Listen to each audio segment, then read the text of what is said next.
So, I wonder whether it's good or whether it's not good that I do not understand any Norwegian, because the presentation just before me, there were some pictures that really frightened me. I mean, there were some pigs I could see, and I thought, oh, because in Austria we have also some things that some people say, hey, would you like to live in a pig stall? Huh? Thinking of those box houses. Well, yeah. But I'm going to show you now some houses that are lower down there, because it's a very hilly area that I live in. And I think I didn't mention it, that I have moved 18 times in my lifetime so far, since I was born, not meaning the first movement from out of my mother's. So after that, I've moved 18 times. And so I've experienced a lot of different houses, flats, modern, old ones, with floor heating, without, with stoves, so everything. And so since 10 years I live now in our passive house. We are 8 families, we've built them together, and it was cheap. It was as expensive as if we would have bought it somewhere else in the market.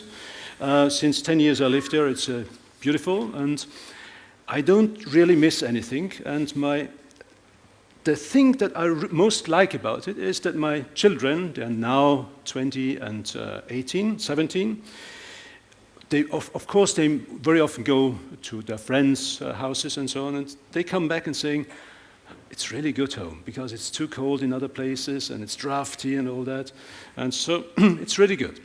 So I'm going to show you some of our houses that we have built. And at first, I would like to show you a real passive house without any heating at all and without any cooling in the summer. It's really good.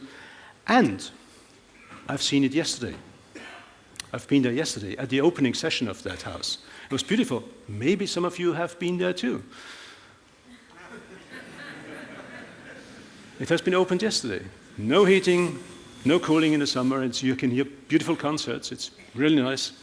That's where I've been yesterday, but afterwards, no, it was before that. Before that, I went to another opening, and it was also quite interesting, because the other opening was the Tal Hall, the Institute for Meteorology, done by the architects Pier number 2.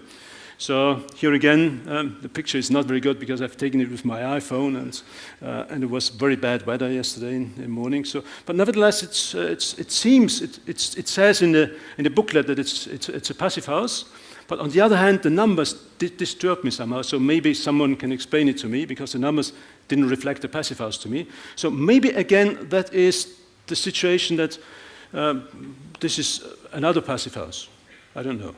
I would like to see the results later on, but it looks very nice, and I've seen the construction. It seems that it's really good, and I've talked to the architect, and I think he's done a good job.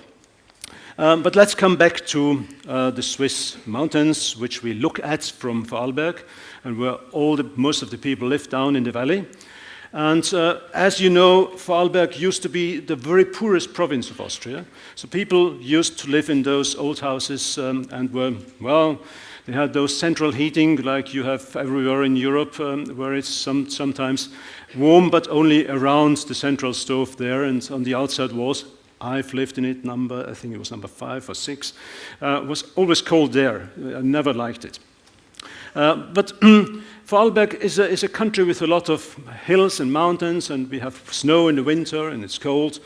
And the tradition is actually what we should have, compact houses with no big extensions. And so the old tradition of our houses, and you can look in any country. You can look over to Germany, you can look over to the different provinces, you can look over to Switzerland. Old tradition houses, you always had to reflect wood was not all the time there, and wood was also a rare product. So these houses are nice, they're beautiful, and they could all be passive houses. Why not? Because from the inside you wouldn't even notice it. You would only like to live in a nice house.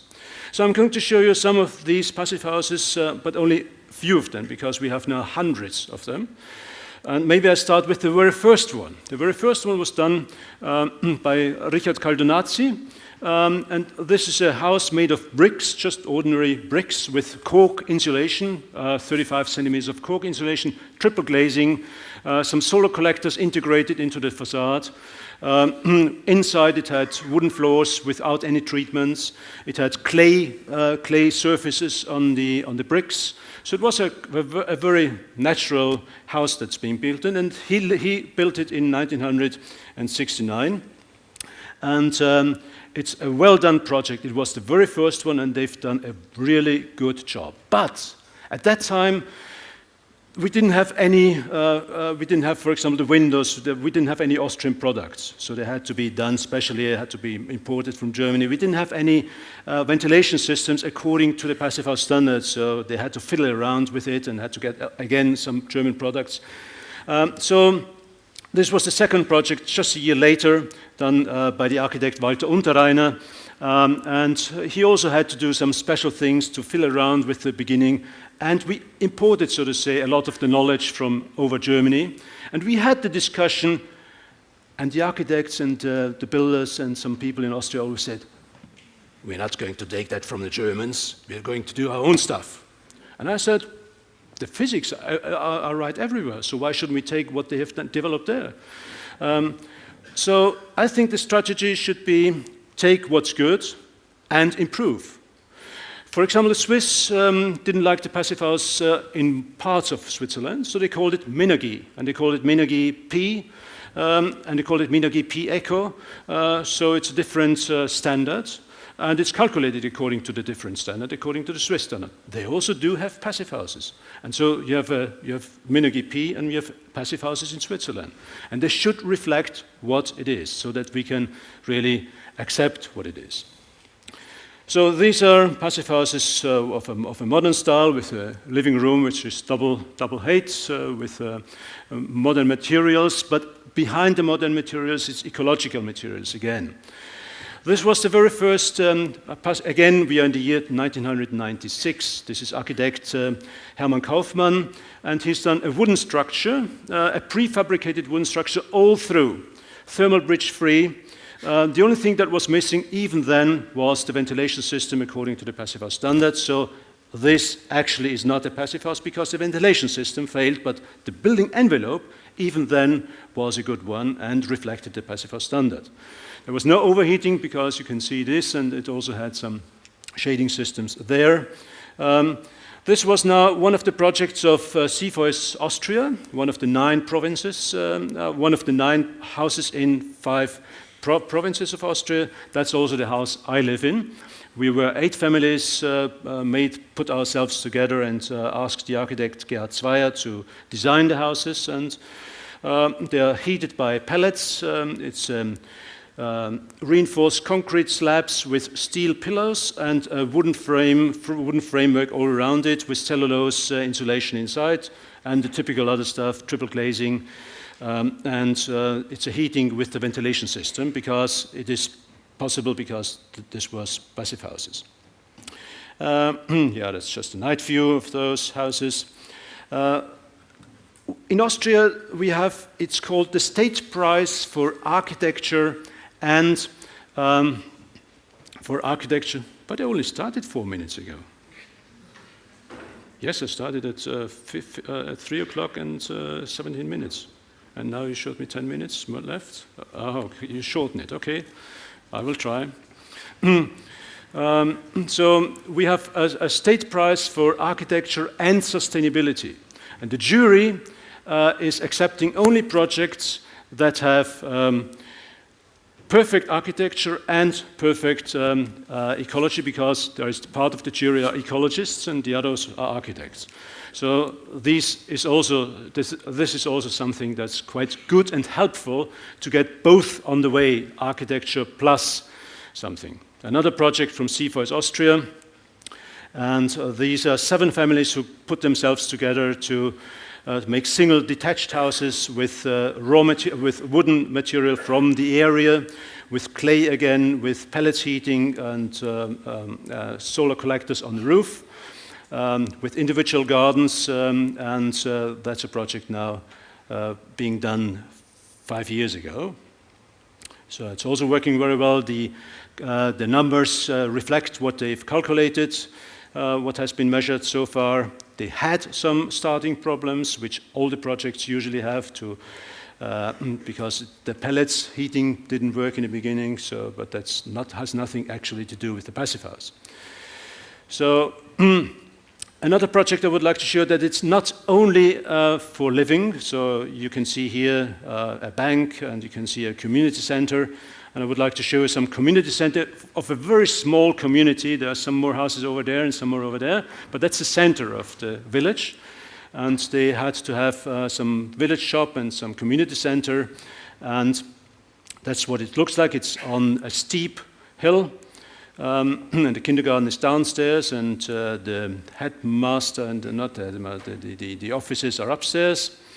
And it's again a house made out of wood, untreated wood inside and untreated wood outside, with clay on some parts of the building, with no PVC at all. It has been certified by the Passive House Institute Germany. That is the village shop before, and that's a village shop in use, because shops are dying in our villages, so they try to reinstall them. And it looks nice. It's a house in the country. In the beginning, some of the neighbors objected because it didn't have a roof. But later on, when they heard the costs of an extra roof, they said, okay, let's do it without a roof. Now we're looking at a house with a roof. This is a kindergarten. And the kindergarten, again, is according to the Passive House. It is certified again. It has triple glazed windows, wooden structure again, clay on the inside, and perfect craftsmanship. So that's what I admire very much about our architects, that they managed to listen to their old tradition craftsmen, and they work well together. So there's very often not a fight to get good quality, but very often it is that the architect changes his design because he knows that the craftsmen are working together with him for the best idea. Yeah, these are some impressions of that kindergarten. From the outside, you can see the neighboring houses. You can see how it looks like in the evening when there is light inside. And of course, I've shown it this morning, it's important that we know that 90% of all the buildings around us are older than 20 years. So we have to look at our old houses for retrofitting again. And as I've shown you, and I would like to show it to you again, that was the amount of oil, in that case it was gas, being used for warm room, and you can see here the W for warm water before that, and that was being used after retrofitting it was 7 blocks of houses of the 60s with about 60 or 70 dwelling units. That's what they looked like before renovation, and that's what they look now. And I think the architects have done a very good job, the architect Helmut Krapmeier and his team.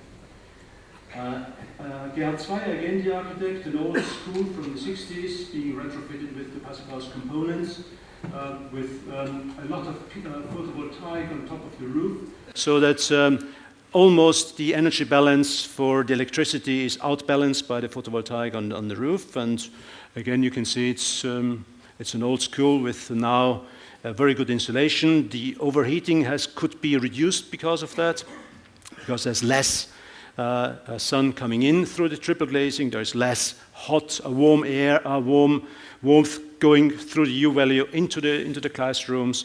So it does work quite well. And to finish up, if that is all right, to finish up, I would like to tell you that house is not only good for living, but also it's a good standard for working spaces, for office blocks, because there are quite a lot of them.